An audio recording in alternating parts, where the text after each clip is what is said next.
Today, I'm going to show how to light up your Acer laptop keyboard, whether you're working in low light or just want to add some style to your setup.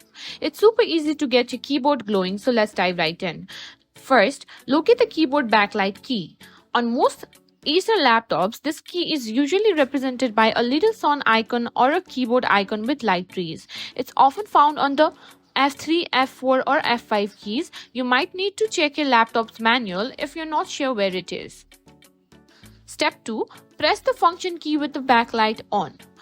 You may need to hold down the FN key at the bottom left of your keyboard while pressing the key with the light icon. This combination toggles the backlight on and off.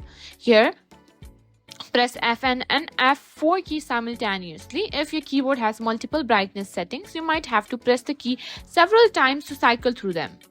Step 3. Adjust backlight settings. If your laptop supports different brightness levels, some models allow you to adjust the intensity of the backlight by repeatedly pressing the backlight key. You'll notice the backlight getting brighter or dimmer with each press. Choose the level that suits your needs best.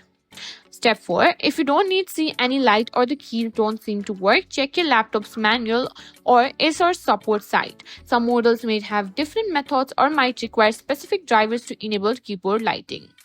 And that's it. Lighting up your Acer laptop keyboard is a breeze once you know the right steps.